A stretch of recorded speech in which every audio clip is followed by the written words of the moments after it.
Welcome to What a Doll Podcast, a podcast where life is plastic and fantastic. Each episode, we bring you doll news, opinions, retrospectives, and guests. So join us as we discuss and share our love for dolls with fans everywhere.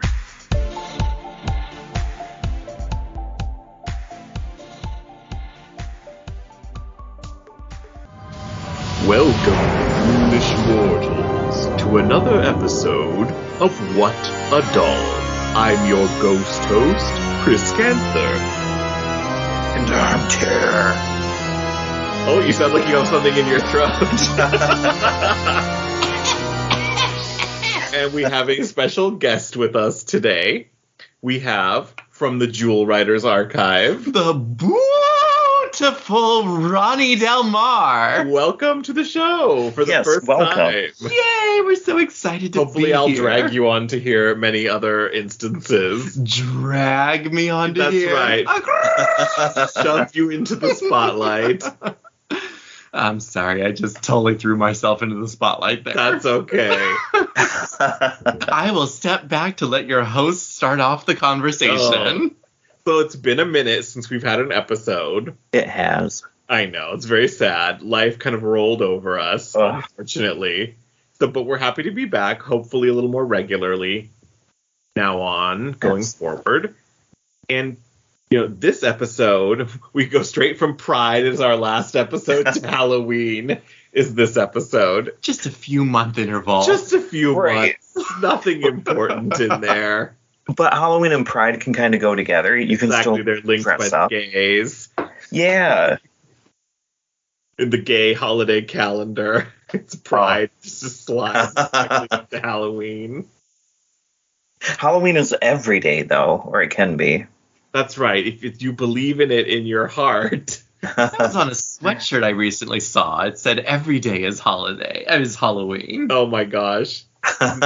Do they have like Halloween stores like they have those year-round Christmas stores? Well, see, now that's a point of contention because at my former job, I tried to get that and they said it would never work. And I said, well, you obviously don't know your audience. But yes, to have a year-round Halloween store, I think would be awesome. But no, they don't. I was just talking about on a fun plaid flannel shirt that I saw at Universal Studios. Mm-hmm. On the back of it, it says every day is Halloween. And it has all these fun patches of like vintage style, like Halloween iconography. Yeah, one of the reasons I actually wanted to have Ronnie on the show is because he's a huge fan of the Universal Monsters and Elvira. Mm-hmm. And I know, Terry, you love Vampira. Yes. So you all have like much more interest in Halloween than I do. Oh. Also, it's a large piece of it, like what the basis of this whole podcast is. It's nostalgia. For me. And I think that may have been also a difference for you because I remember when we first met, and for those of you who are not familiar with Chris and my dynamic, we've been best friends for over 27 years now. Oh my gosh. We met in 1995 when we were kids. I was barely 9 years old and you were 10. But because of the way that you had grown up, for me, Halloween was a huge holiday. Like we dressed up, we went trick-or-treating. Right. We did all sorts of like haunted things and everything. But for your family, it really wasn't something that was celebrated. No, I mean, we grew up really conservative Christian. So, we didn't even have Halloween. We had the fall party, is what they called it. So it's Halloween with the serial numbers scrubbed off. So when we started talking about Halloween, it's like, oh, yes, fall this and fall that. I was like, fall? I'm like, what kind of a neutered holiday is this, you poor child? I know. So, no, I mean, growing up, I remember as a kid, knowing of Elvira and going to see Nightmare Before Christmas and having the Haunted Mansion record and all that fun stuff. Meanwhile, I was terrified of the Haunted Mansion the first time I rode on it. Well, I put my head in my mom's lap when you saw the ghost in the mirror that's in your carriage. Because that's how you were taught as a child, that those were all demonic beings. But no, I mean, okay, as a child who didn't sit in between two adults in the doom buggy because you didn't want the ghost to get you. I mean, I was perfectly guilty of that. Yes. But no, I mean, I love all sorts of things that are dark and fun. Now, the difference is that as I've also grown, I think that this is also a reflection of the type of media that we grew up with, in that, you know, the Disney villains and fun things like Elvira are all really cool to me. And as a teenager, I think that we started to see a lot more kind of gore and gruesome things that were associated with the holiday. And about maybe, well, not quite a decade, maybe it is a decade ago, my goodness, we started to see a lot more vintage decorations come out as being popular, and kind of that whole renewal of like the 1960s and things like this. And so as I've gotten older, like, although I work in the industry of scare and gore, and, you know, I come home and my hands are still covered in red blood paint, I still enjoy more of the cute side of Halloween. So like little pumpkins and, like, you know, little witches and things like that. Like, for me, that's what's really cute. And so when you're talking about classic things like the Haunted Mansion, Elvira, you know, all the classic Universal monsters, for me, that is quintessential Halloween. You know, I really don't need, you know, some sort of like leaf bag that looks like a corpse hanging from my tree outside. Right. Like, that's not necessarily my Halloween, but that's me personally. Yeah, I don't need the 20-foot tall skeleton decoration that so many. But so cool.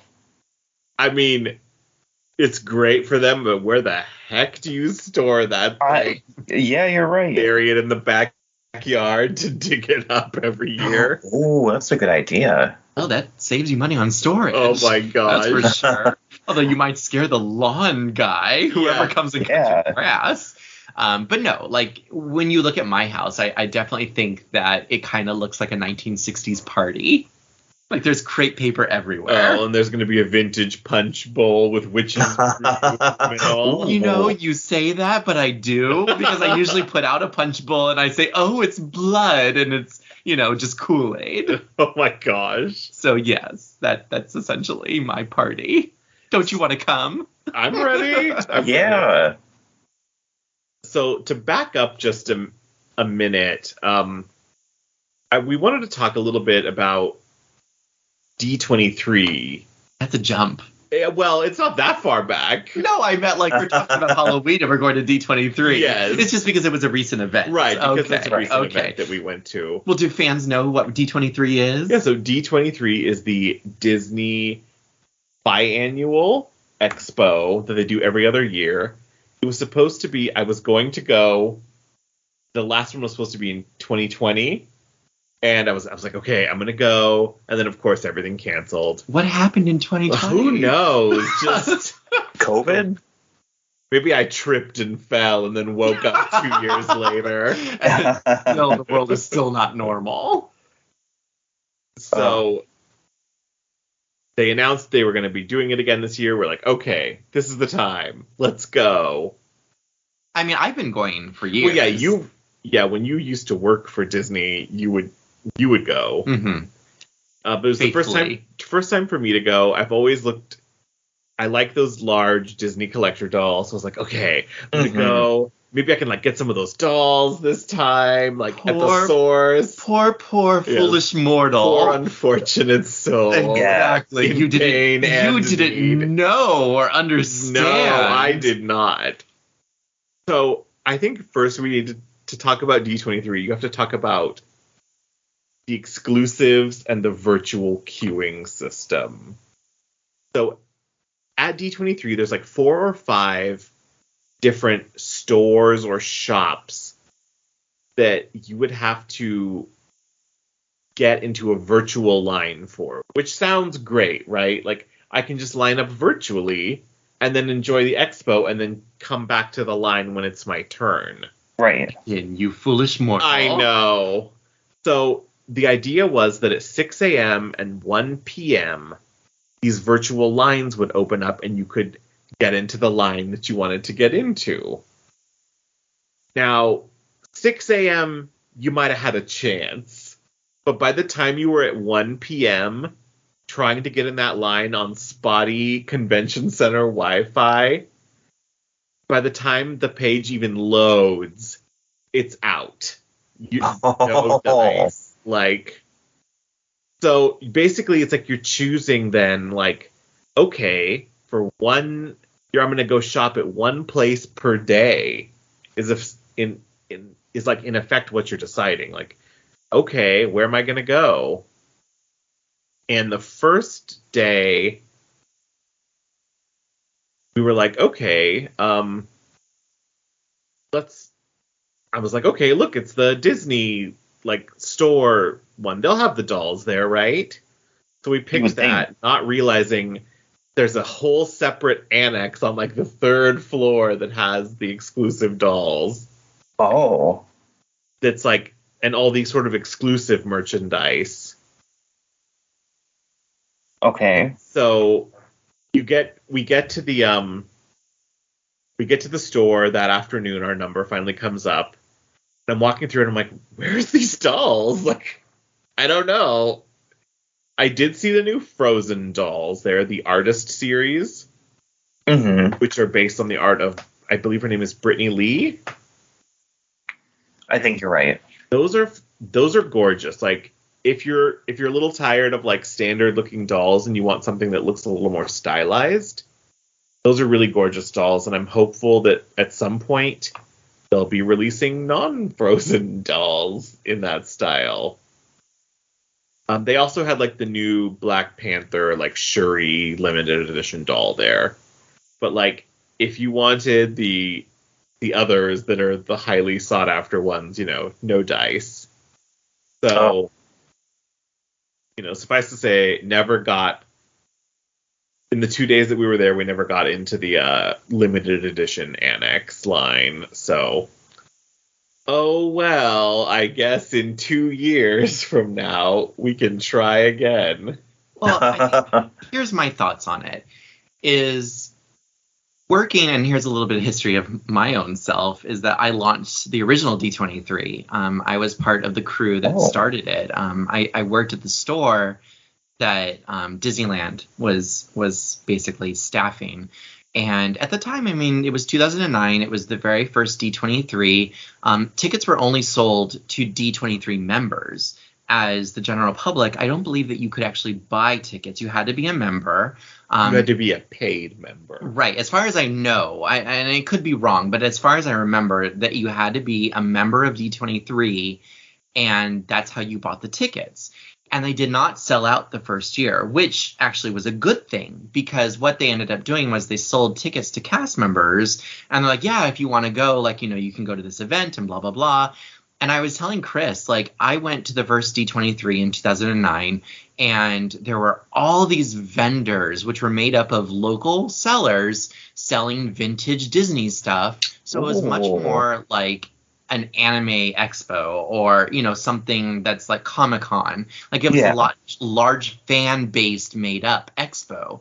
And there was the Disney store, which had a lot of fun merchandise, but then there was also these amazing exhibits. And the people from all over the company came to represent, and they were there showing off their wares and all this fun stuff. And they had so many cool, like, Walt Disney Archive exhibitions. And they had, in years past, they've had things like the movie props, like the original, like, Sleeping Beauty book was there. And they had costumes. I remember they had so many talks of, like, people who were involved in the movies. I mean, that first year, no joke, like, I think it opened at like 9 a.m. or something like that. And I was telling Chris that I went afterwards to a screening of Darby O'Gill where they had like a Q&A panel, and we didn't get out of there until like 1 a.m, I feel like. So it was a very long day that first year. Yeah. Like, there was so much to do. And over the course of the years, for Disneyland at least, we've seen things like going from the Fast Pass paper tickets to the virtual queue, with like the My Disney Experience and Genie Plus and all that stuff.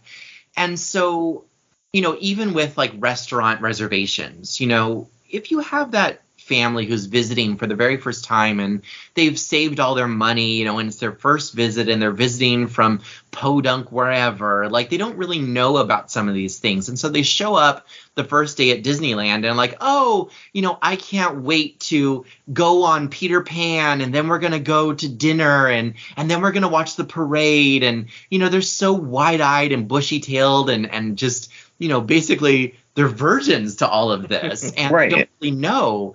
And what happens is that they get to Disneyland and they're very disappointed because they're like, oh, we had to make our dining reservations 60 days in advance. Oh, we had to buy Disney Plus at the beginning of our day, and now, you know, there's no more tickets available Genie Plus. Exactly, but like, we weren't able to, oh yeah, Disney Plus, Genie Plus, yeah. And, you know, we weren't able to go on that ride because it sold out. Like, and we had to pay extra to go on that Star Wars ride and things like that. And I think what happened was, for me personally, you know, when you talk about collectibles, I think that I'm very much stuck in like 1995. So not only Jewel Riders, but, you know, like the classic Disney dolls, like those are the things that I still collect. And like, when it comes to new things, occasionally I will see something that I want to own, but I'm often buying just vintage stuff. So I'm not really concerned like, oh, I didn't get to buy this new doll, or, oh,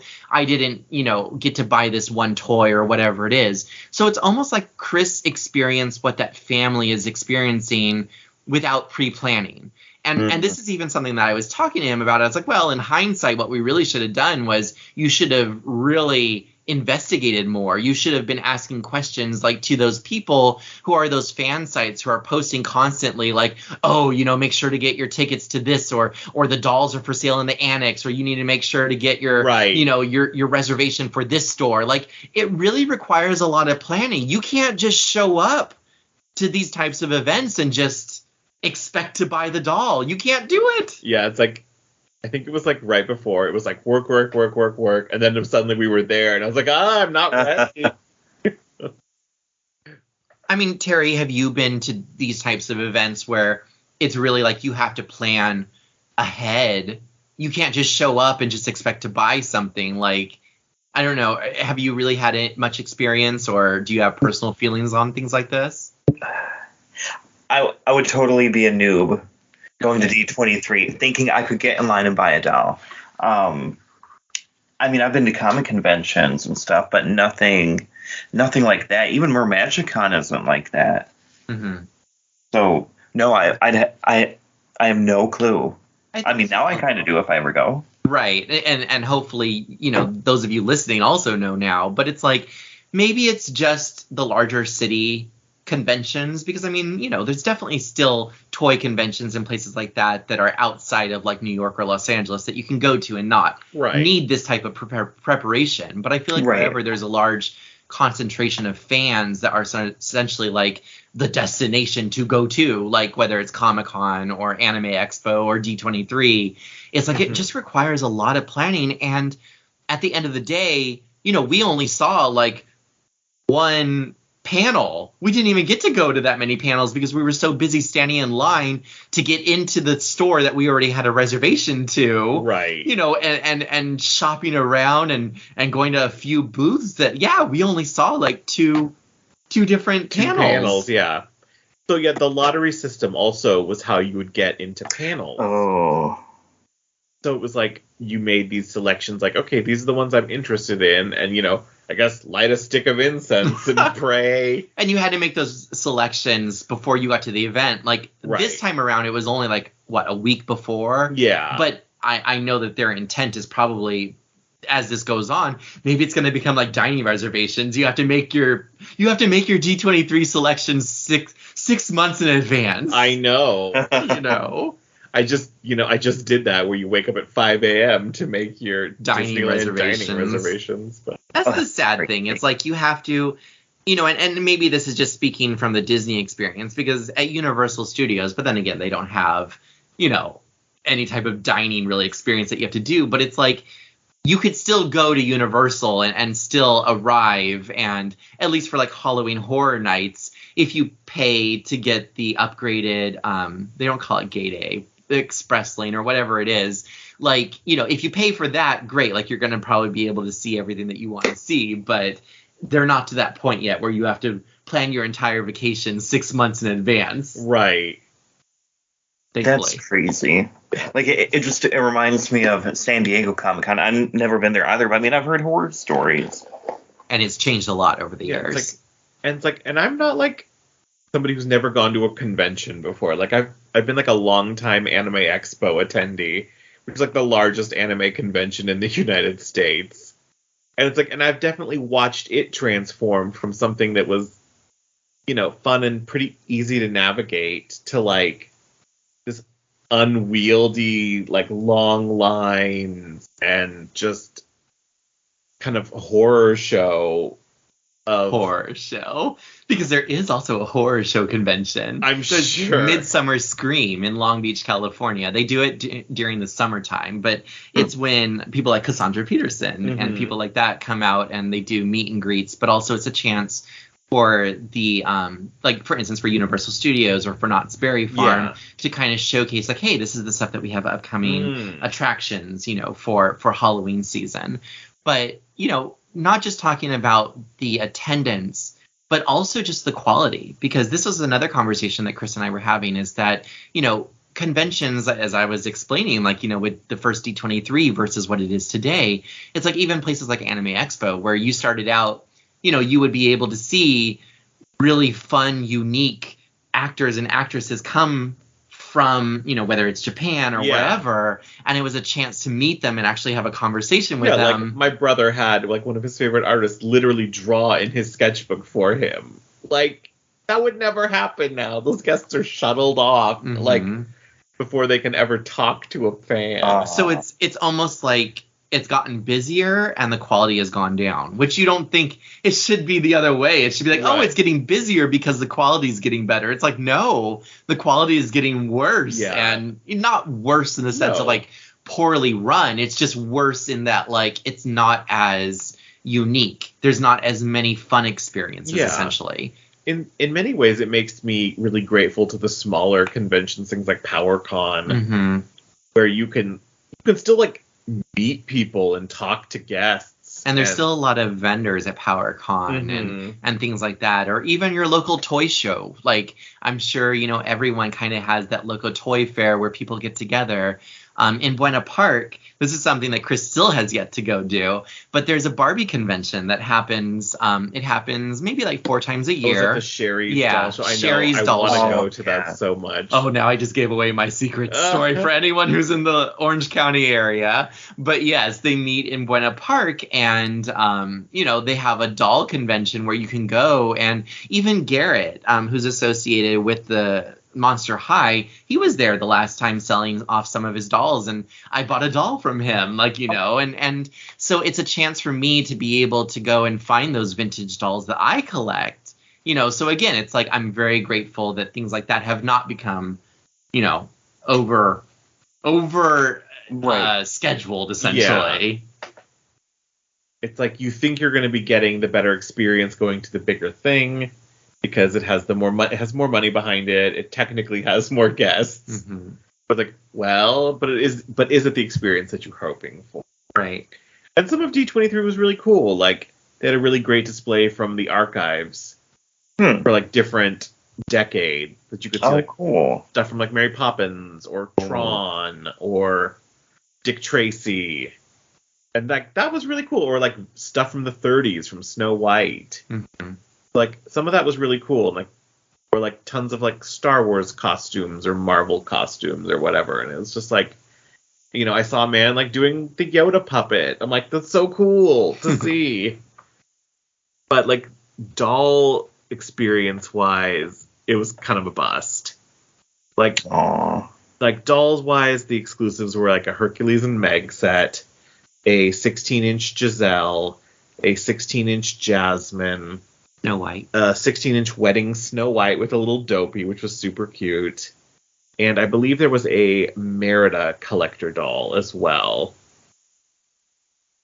And, you know, Hercules was probably the one I was most interested in. You really wanted it. I know. Well, it's a character they don't really put out dolls and they haven't made a doll of since the original movie in 1997. This is also a chance for me to plug in another problem, and especially I think in all the toy markets, resellers. Yes. Hashtag hate. Oh, you should have. Right. I mean, Ronnie could tell you that every time I He was saw livid. people walking with just fistfuls of those boxes for those dolls in the hallway, I was fuming. Because you know that one guy does not need 10 of the same, whatever. Yeah. Or Right. whatever They go it might in be. teams, and they all go to get the stuff to resell. Mm-hmm. Yeah. And you're like, yeah, I'm sure this guy is going to go home and enjoy these dolls. Right. And they're listed on eBay, 5 minutes later at 2 times the price and up from there.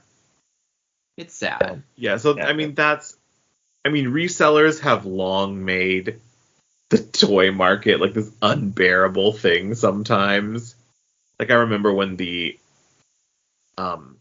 He-Man collector line was coming out from 2009 to about 2019 or 2018. These figures would sometimes sell out in 3 minutes. Right. And then you'd of course see them all on eBay Mm-hmm. an hour later. It's not.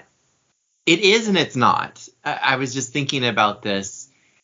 The internet, in the sense that we know it, obviously did not exist, but reselling kind of existed even back in the day, because think about it. Everyone, for instance, jewel writers, or we could talk about 90s Barbies or 80s Barbies or whatever. People who kept them in the boxes had the intent of wanting to sell them again, because they thought, okay, if I keep them in the box, they will retain their value, rather than opening them.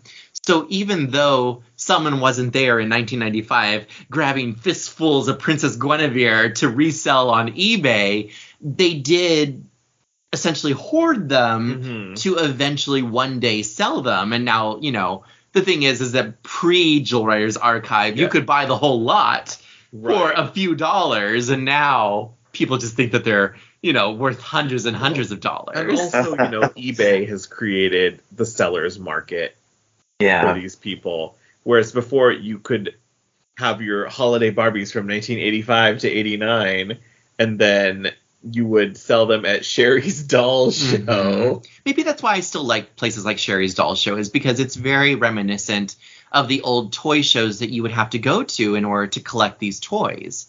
So in a way, those were resellers as well. Right. No, I mean, there's definitely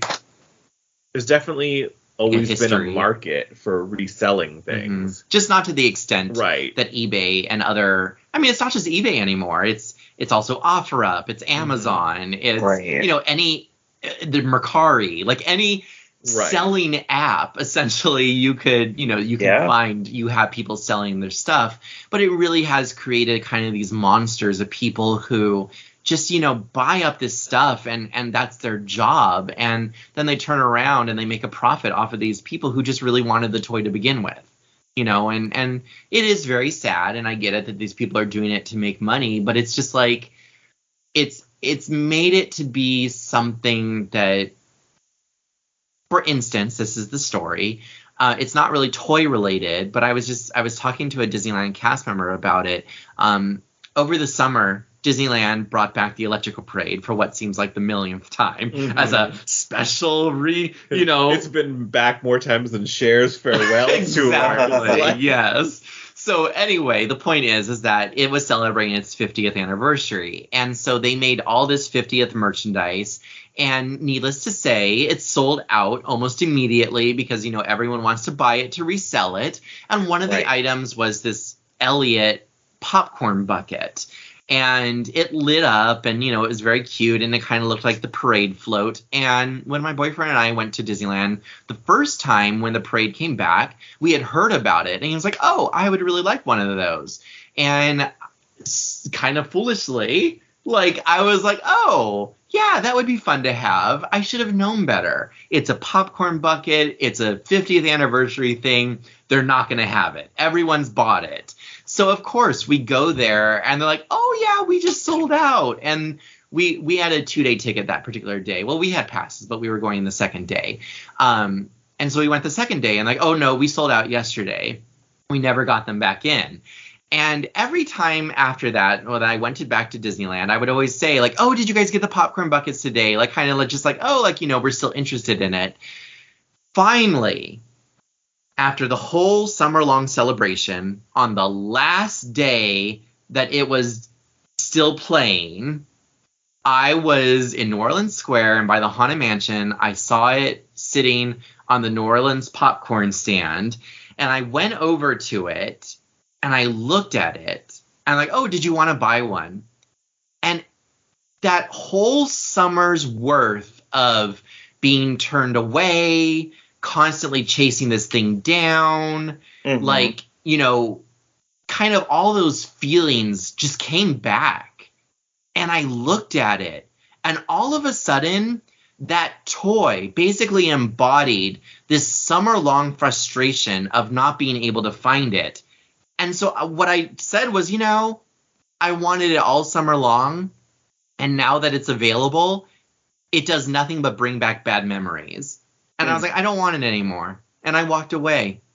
And so I think that in a way, those types of experiences, whether maybe that's the same way that maybe some other people feel about toys and about certain things, maybe they don't. And maybe like, no, like I've been waiting this long for it. Like, yes, I'm going to finally buy it. It's like, I wonder how many people actually walk away from situations like that and are like, no, now I really don't want this thing because I'm tired of lining up for this doll just to find it on eBay for 3 times the price that same hour. Like it now it leaves a bad taste in my mouth. And so I really think that this is a message to those types of companies that are creating these toys. It's great to have limited edition dolls because it makes the owners really feel like, oh, I have something special.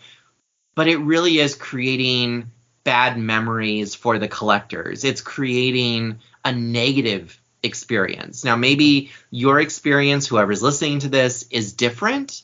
But in my opinion, that's my thoughts on the guest experience and on just generally the overall experience. I think it would be much better to release a limited release doll and something like that rather than a limited edition, which just creates chaos.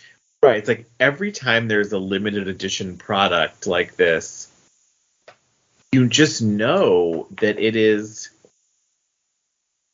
going to cause this chaos. It's going to practically crash a website as thousands of people log on to try and get it. And it was one of my resellers and scalpers, like one of my big issues with the original run of Monster High. Yes. Because for just months you would go in and see store shelves just barren.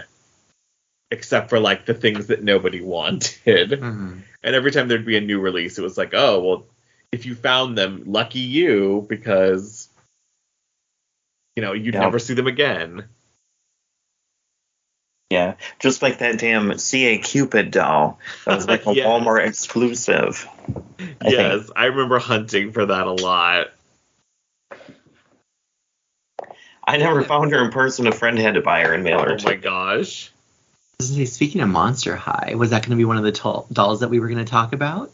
Yeah, so we wanted to talk a little bit about Halloween dolls on this episode, too. Mm-hmm. And I think we can start with, Monster High just released images of their new Skullector.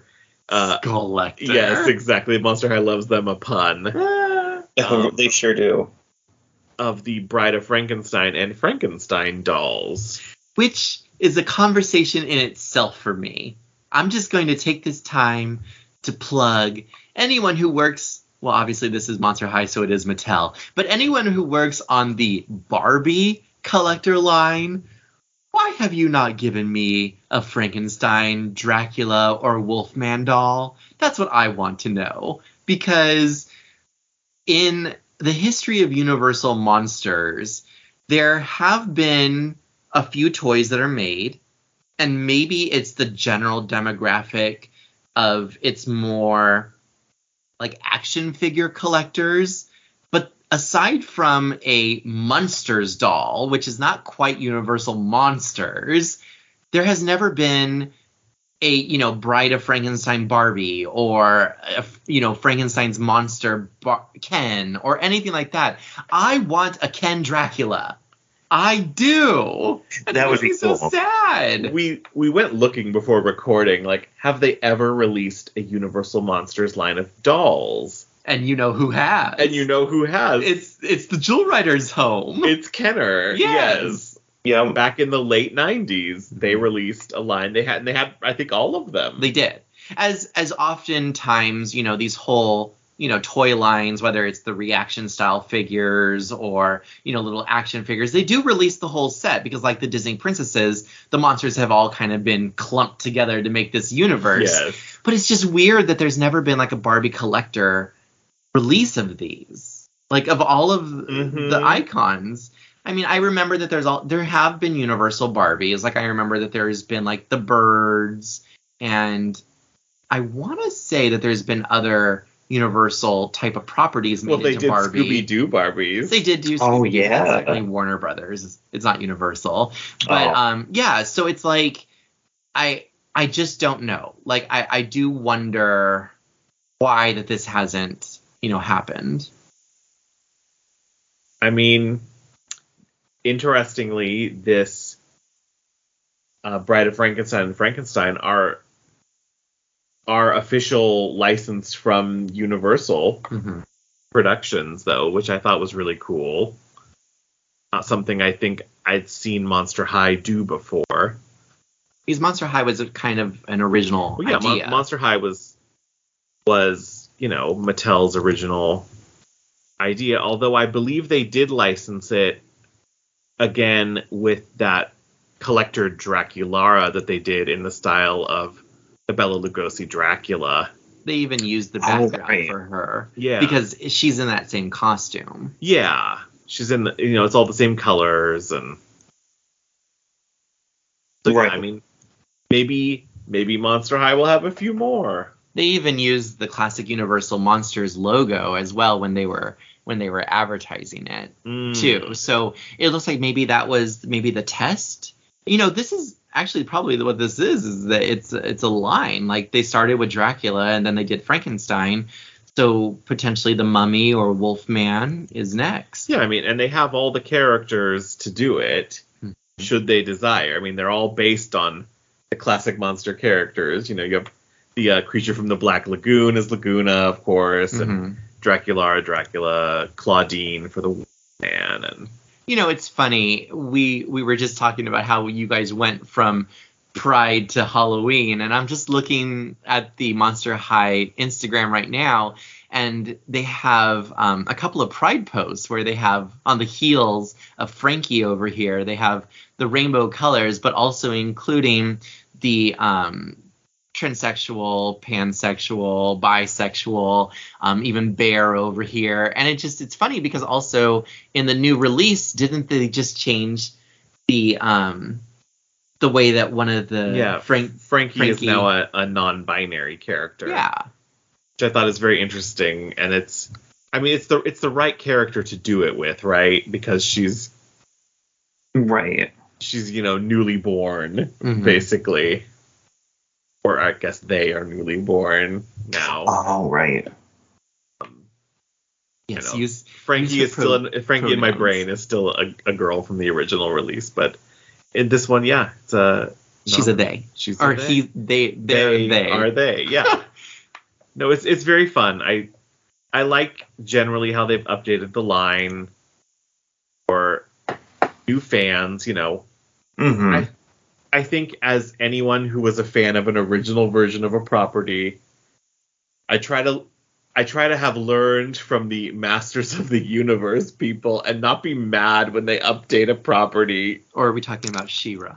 I mean She-Ra or He-Man or any of it. Well, I know both of those were recently updated. I just didn't know the same. I don't want to be like the people who are like, they ruined the thing that I love. Yeah.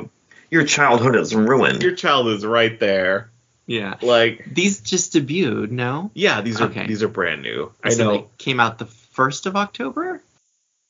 Very recently, yeah. Okay. They've just been hitting store shelves and are they sold out online? Already?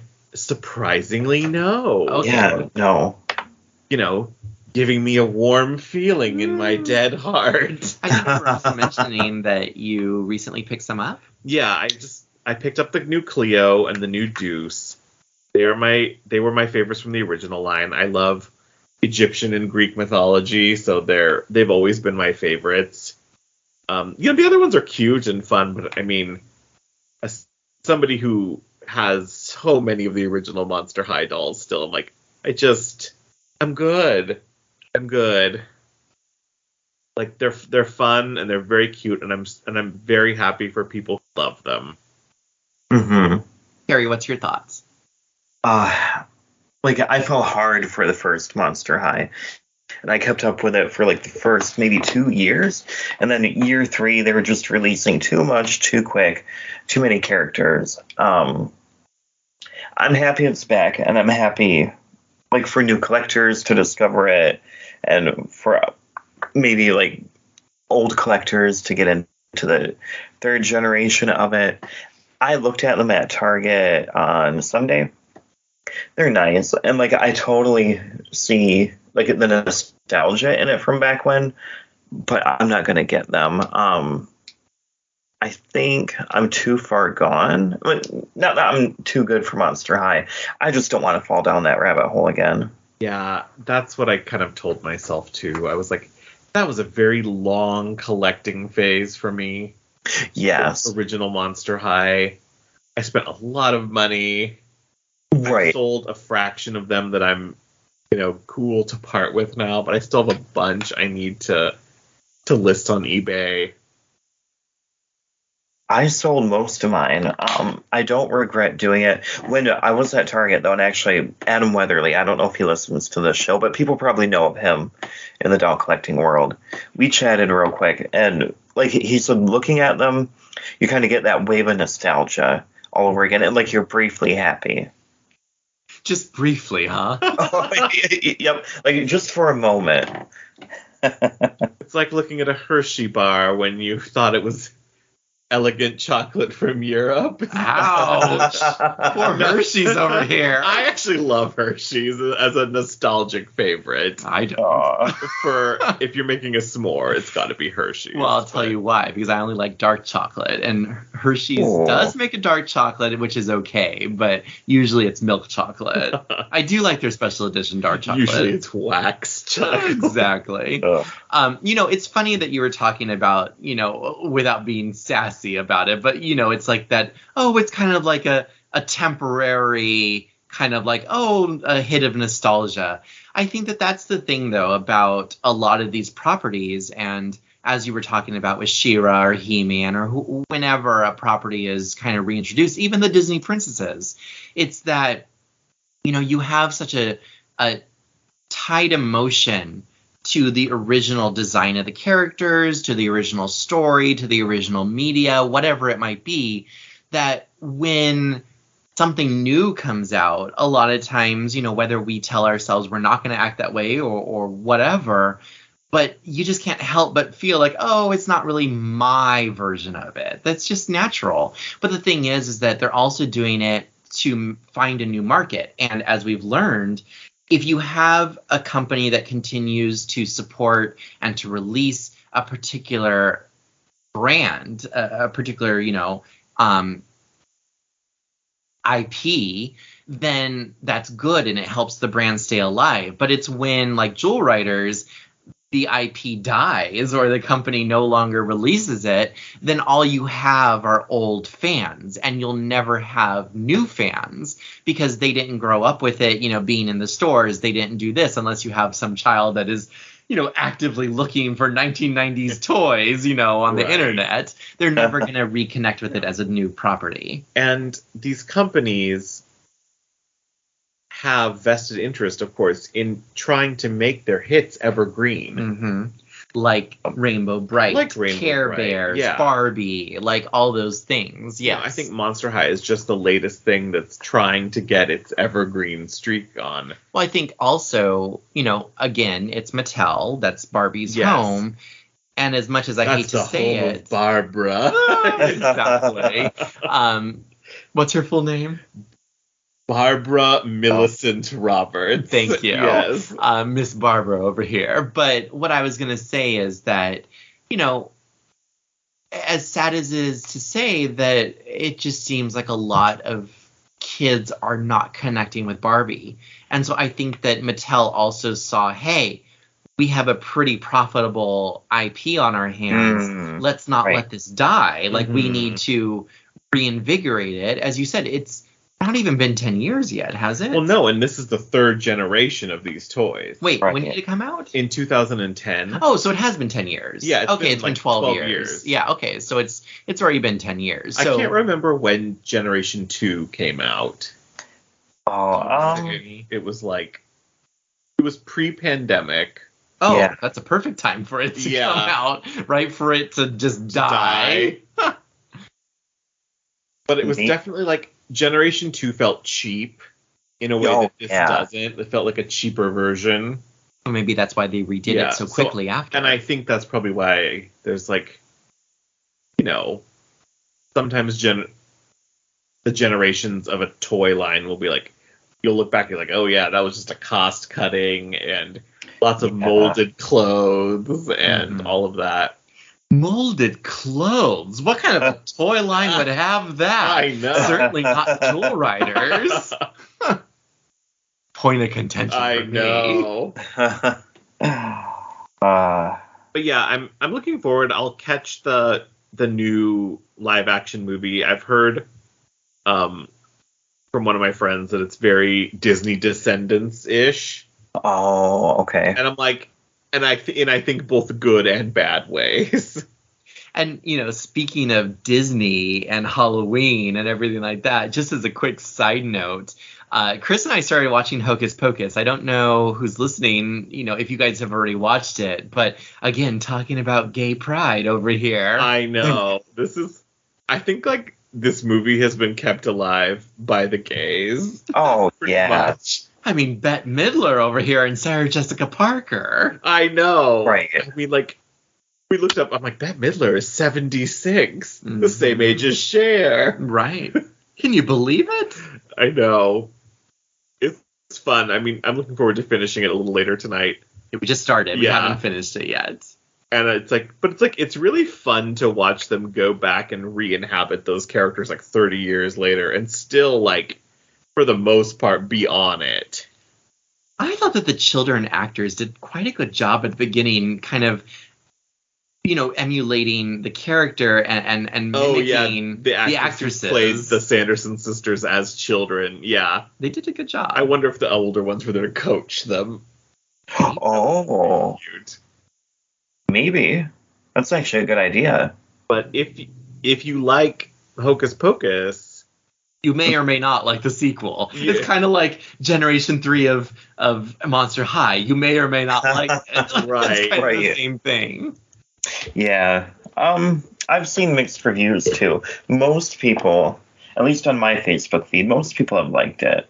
Yeah, I have most positive reviews as well. I mean, I do have those friends that are kind of like, oh, it's not the same. It's not the... But I'm like, I almost want to ask them, like, well, how do you feel about things that are redone? Like, do you not like them to begin with? Because if you don't, then you probably won't like this. Right. Now, but if you do like Hocus Pocus, like, also remember, this year had 3 limited edition dolls from the Disney store. With the Hocus Pocus Sanderson sisters. Now, are they Jack Pacific? Do you know who made them by chance? I don't. Or are they advertised as Hasbro? I mean, they were a Shop Disney dolls. I don't know who makes I'm assuming it's Jack Pacific then, because that's who usually does the Disney dolls. I think they're very fun, though, because they have a very animated look to them. Me too. It kind of makes you want to see Disney make, like, shorts or something. Yep.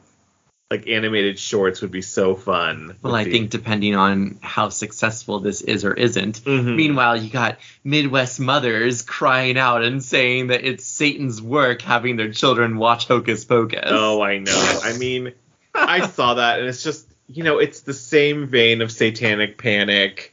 satanic panic that's gone through with, Dungeons and Dragons and Harry Potter and Pokemon. Oh, Harry Potter, yes. Like, all of it. It's the same line over and over. It's destroying the moral fabric of our society, and... Well, it's okay. They say the same thing about me being gay, and look at how wrong they were. I'm just adding to them. I'm adding their property value. Oh my gosh. You sure are. Thank you. So yeah, those dolls were released at the beginning of October. Oh wait, no, those were released last year. Yeah, they were. Yep. Oh, I thought they were released this year. No, I'm just sitting here going along with that. I'm like, I don't think I'm wrong, but I'm going to keep yeah, please correct me, because I'm not like... Yeah, so October 2021. Oh, I thought... So was that in preparation? Was that because it was an anniversary? Well, it came out in 93, right? I thought... Disney does things a year and 2 years in advance. Know. So, I mean, maybe it was drumming up, toward the release of Hocus Pocus 2. I can't believe that they actually had their, excuse my language, their shit together that early to actually do that. Well, I'm sure they were filming at this point last year, so... I still don't believe it. Disney never has their stuff together that quickly. No. I think... Everything is at the last minute. They did release little plush of them. I've seen the plush at the Disneyland stores. They also have a lot of like Spirit jerseys. They also have some T-shirts that have Hocus Pocus. But I was just assuming that was because of the sequel. But yes, Shop Disney and Disneyland have, and I'm assuming Disney World, have all had a lot of Hocus Pocus merchandise. They also have like a ceramic. Like, they have, like, tumblers. They have, like, a ceramic, I think a cauldron and things like that. That's fun. Yeah. I've taken pictures of all of them. Bought none. It's one of those things, it's like, I was not really even aware of Hocus Pocus until I was an adult. And then all of a sudden it's like, oh, I guess everyone really loves this movie. Mm-hmm. I think it's just because, again, our upbringing, where we were not really... in on this. Like, I think I knew of it, but it was just kind of one of those things of, it wasn't really that popular when it first came out. It's just like Nightmare Before Christmas and Alice in Wonderland. And I think that as, whether it was our generation or whoever started to get older, like, those films started to become more and more popular. I first really just watched it regularly when my ex, he loved it. Like, and, I didn't really start watching it, until like the early 2000s when I was an adult. I'm almost ashamed to admit this. What? That I first watched Hocus Pocus in, I believe, 2019 on an international flight. What? So you've only seen it once? I've only seen it once. Oh, he's only seen it once. Oh, man. Everyone judge him. Point your finger shockingly at him. Amok, whatever. That's so funny. I didn't know that. I'm going to have my gay card revoked in a minute here. I won't tell anybody. Well, that's fun for Hocus Pocus. So. Yeah, so I think it's, Disney's always looking for something they can market into the theme parks. Mm-hmm. A live show now at Halloween with them. Is it Disney World that has it? I don't know. One of those. Yep.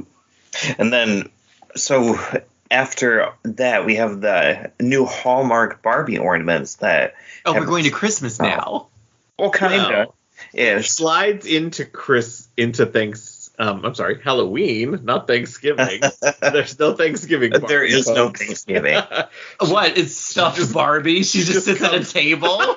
She sits in a chair with her belt undone. Instead of that midge with the slap-on pregnancy stomach, it's Barbie with like post-Thanksgiving stomach. You open up her stomach and find a turkey inside. That'd be cool. Oh my goodness gracious. Well, there actually is a holiday, if we want to go in chronological order. There's something before Christmas that we could also hit on. Shall we talk about Dia de los Muertos?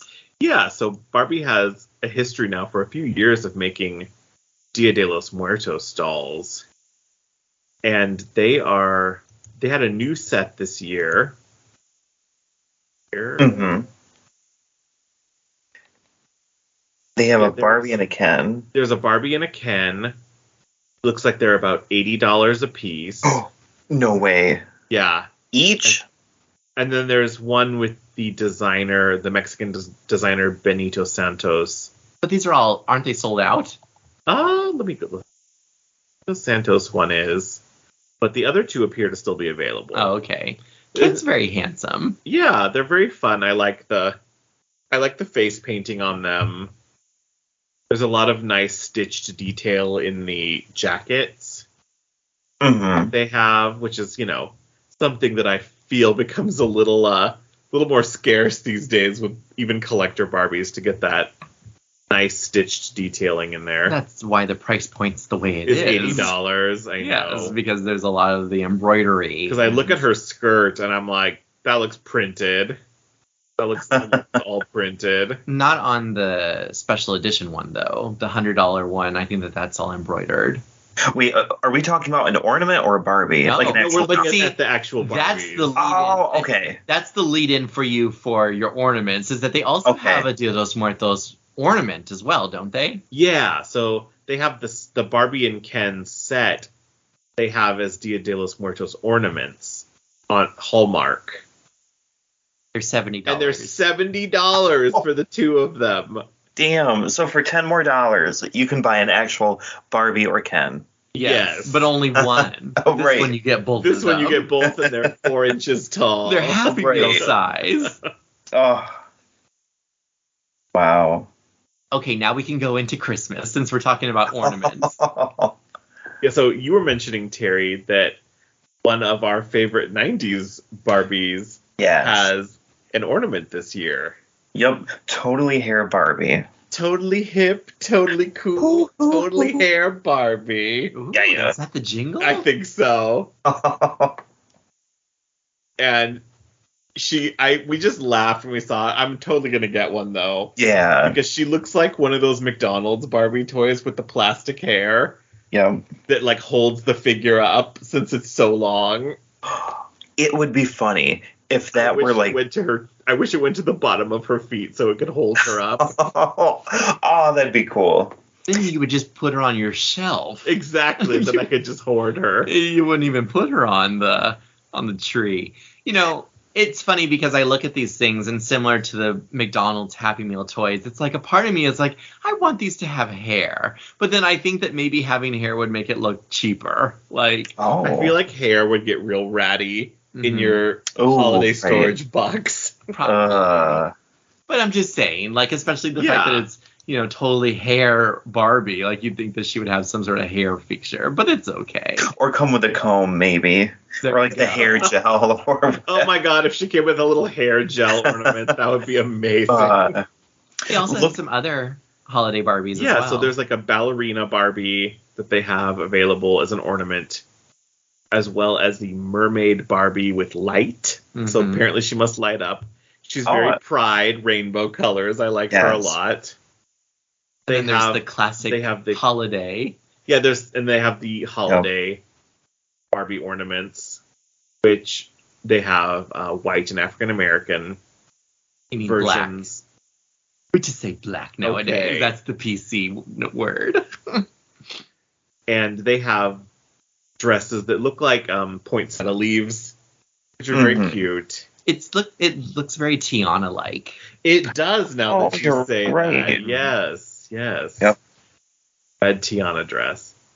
And then they have a cute bubble cut Barbie, like the 60s. Bubble cut? I just like the word. That's a trademark. Is that Mattel's word? It really is bubble cut trademark, Barbie trademark. Oh, no way. That's hilarious. I love her. She looks like she works at the office in Mad Men. Fun fact, this was the haircut that my mother's childhood Barbie had. Oh, really? Uh-huh. Well, now you need to get it for her just to have. I know, just a hoard. I wanted to put a quick plug for, since we were talking about resellers earlier, and holiday Barbies. I don't know if someone listening to this is a big collector of holiday Barbies, but I find it interesting that along with all of the other dolls that, people try to say, oh, these are worth hundreds of dollars and these are worth this and worth that and everything else, is holiday Barbie doesn't seem to have aged in price. It it just seems like you can't even give away a holiday Barbie. Like, it just seems like No. these are so, like, even if they're listed for a lot of money, it doesn't really seem like they really have a high market value. Like, I feel like, honestly, Christmas Barbies, and there's a reason for this, and I'll get to that, but it's like Christmas Barbies are almost valued at, like, just a couple of dollars, maybe $10 at the most, you know? I don't know if you guys have any experience with this. I've never gotten into holiday Barbie collecting, and I think it's because it just seems like a never-ending train that you're getting on. Well, it is. Yeah. Because every year you get a new one. Yeah, exactly. Carrie, any thoughts on this? I was just thinking, they haven't made, well, like, holiday Barbies, yeah, never ending. I would feel like you have to get, or I have to get, like, you know, whatever year I started and continue on. But they haven't made a Halloween Barbie in a minute. Now, that is one that I did collect. I did start collecting the Halloween Barbies because when they first came out, I was like, oh, wow, this is something unique. This is something so different. Like, Yeah. you know, I loved it. And one of the ones that I have is like a gypsy tarot reading one. Ooh. And then after that, the next year, there was like some sort of witch that came out. And then I was From kind of Target? yeah, at Target. Yeah, yep. They started out as being Target exclusives. And I was like, after a while, I was kind of like, these aren't as fun as I thought that they were. So maybe it was just a small selection of them that were really cool. But yeah, I think that similar to Universal Monsters Barbie, we need more better, maybe like collector Halloween Barbies. I think that's the thing that needs to happen. Even collector-wise, they haven't done a Halloween. They didn't do a Halloween Barbie this year. I don't know if they did one last year. Maybe Or not. Dia de los Muertos is standing for Halloween. Damn it, you're right. Yeah, but it's like that's a totally different thing. That's Right, like no, saying, it's a different oh, holiday. here's the Hanukkah Barbie for Christmas. That would be cool.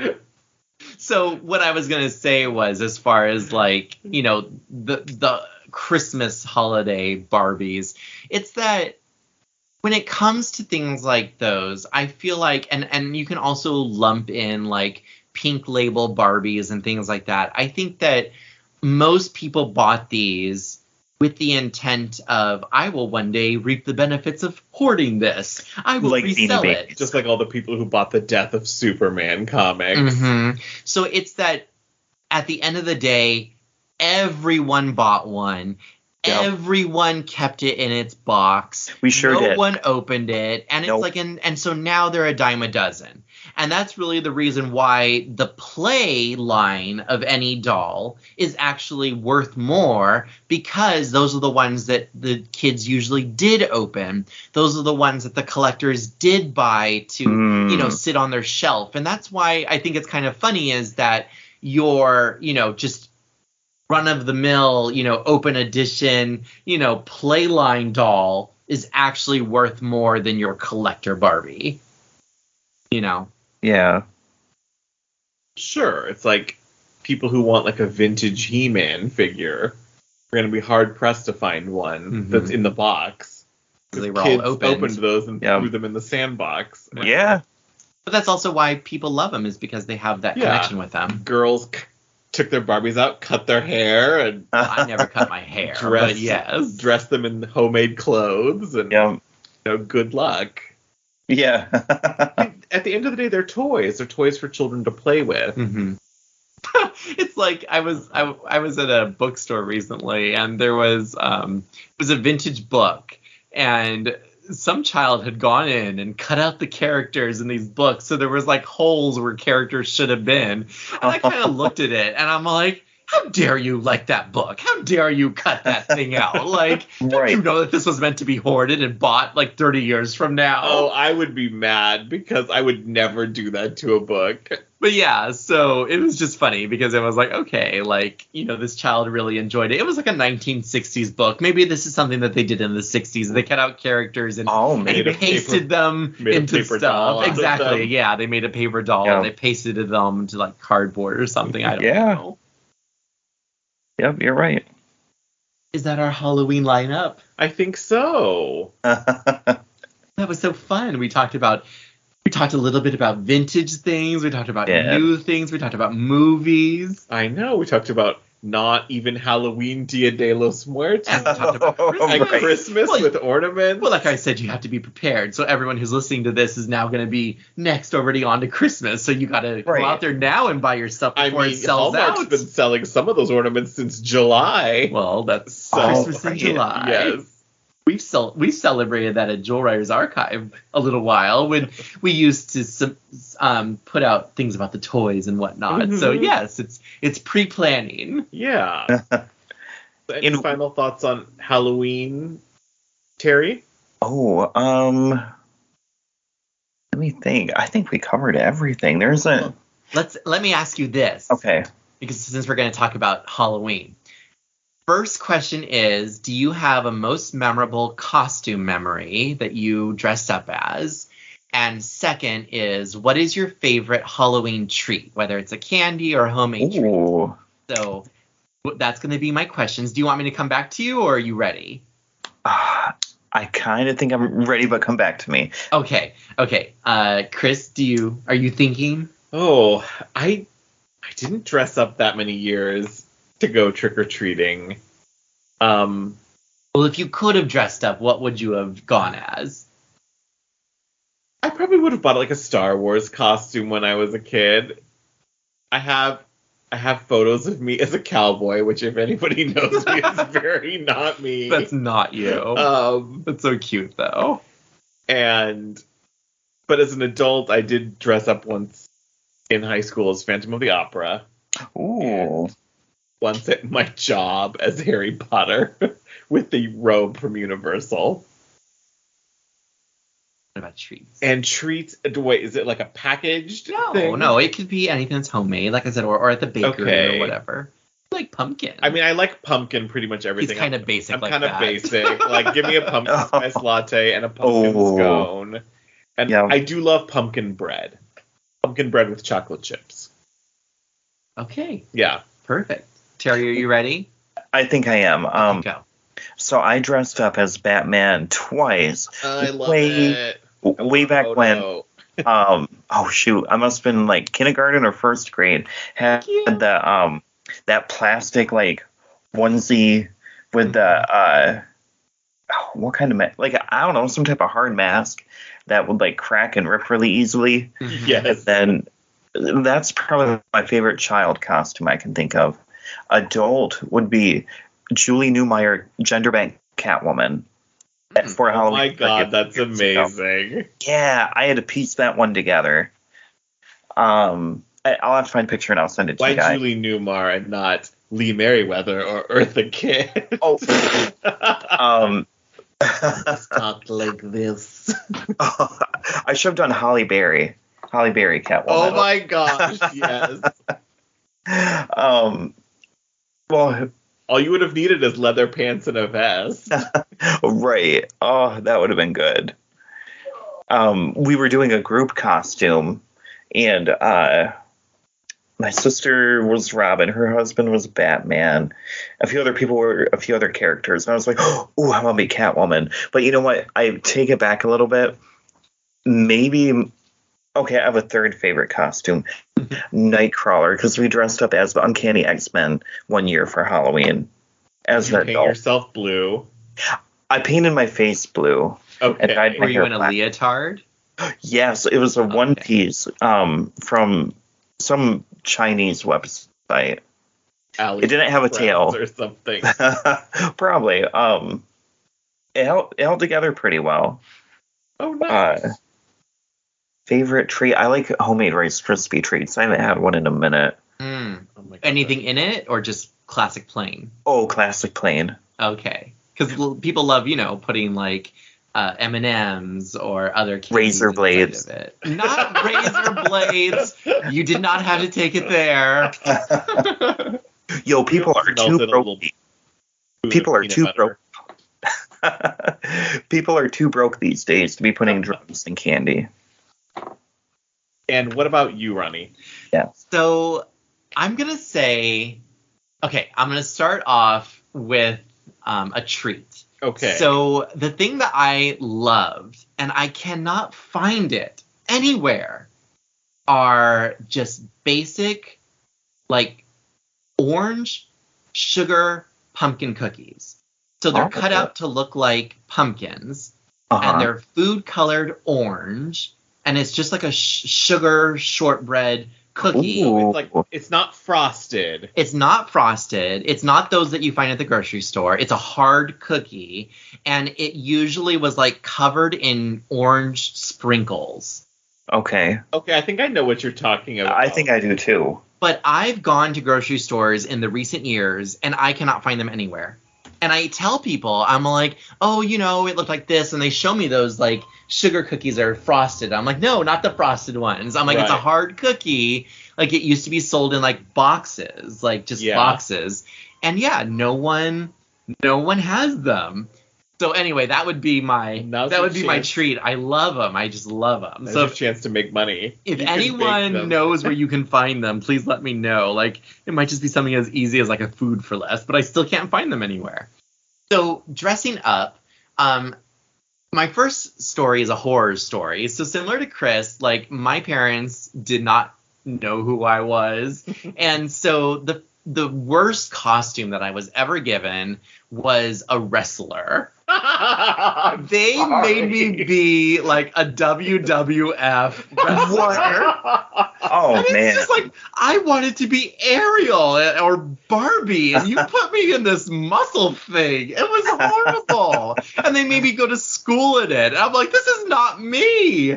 This is definitely a costume because I'm pretending to be something I'm not. That's for sure. My God. Anyway, okay, so that was the worst memory. And, you know, I dressed up as the Disney princesses, but it wasn't even Halloween. That was just any other day. But my favorite memory was 2. So Terry got to choose 2, so I'll choose 2. Both of them were going in drag. The first one was going in as a saloon girl. One of my boyfriends wanted to be like a saloon bartender, and I wanted to go as a saloon girl.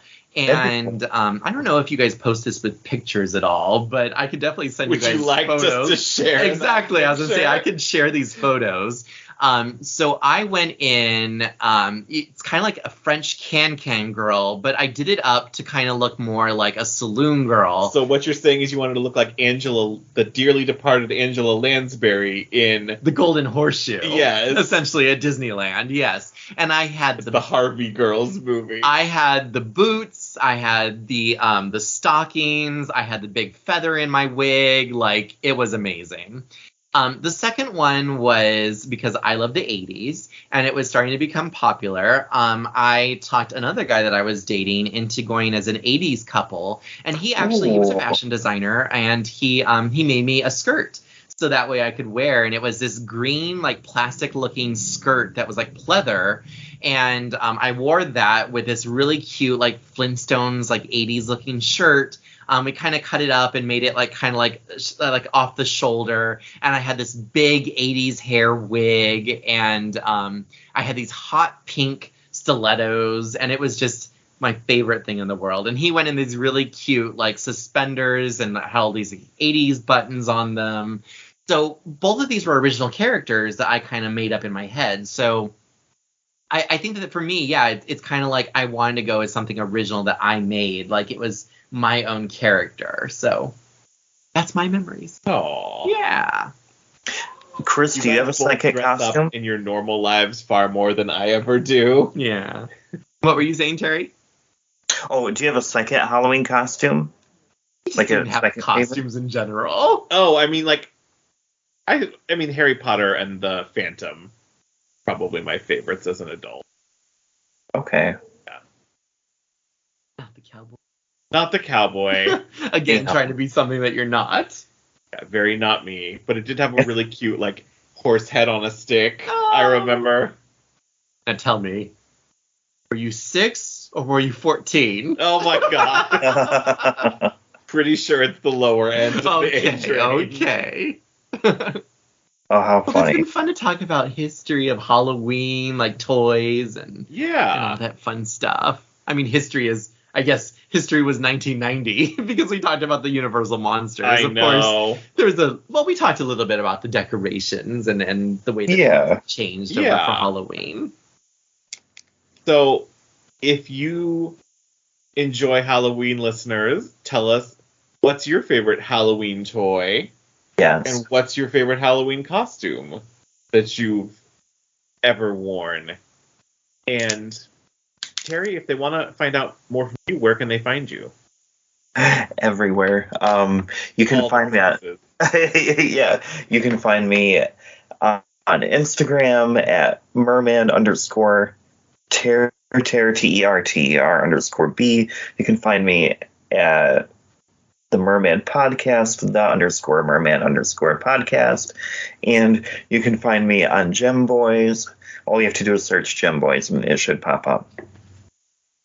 And Ronnie, where can they find more from you? Yes, and you. And me. Yes. Right, can't forget you. So thank you so much for having me on your podcast. It's been so fun to talk about What a Dolls. And so hopefully you can come back for some episodes. I know I've already tried to lure you in on a couple of topics that are upcoming. Well, as listeners, y'all are going to have to share some love here and let me know that you loved hearing me on this podcast. So again, I am Ronnie Del Mar. My home is the Jewelers Archive, co-founder with Chris over here. You can find me on Instagram, on Facebook, on Twitter, on YouTube, and a lot of other social medias that aren't necessarily active anymore. But just look up the Jewel Writers Archive on Google, and we'll probably be like the third hit, and you can go from there. But yes, any of our social media, just type in the Jewel Writers Archive, or even just type in Jewel Writers, and we'll come up. Yeah. Pretty much the only game in town. Exactly. And if you want to find out any more from me, you can find me on Instagram or Twitter at polychrome10. And if you want to find more from What a Doll, you can find us at What a Doll Pod on Twitter and Instagram. And of course, you can find all of our episodes at our home on Podbean or any other platform. All right. Well, thank you, boys, for this spooky episode. Thank you, gentlemen. The scariest thing was the D23 lines for me. It was fun. It was spooktacular. And we want to wish everyone happy and safe Halloween. Yes, happy Halloween. Insane Halloween. Oh, good. And eat lots of candy. And to quote one of my favorite characters, unpleasant dreams. All right. Thanks for listening, everyone. Have a happy, spooky season. Bye. Bye. Good night.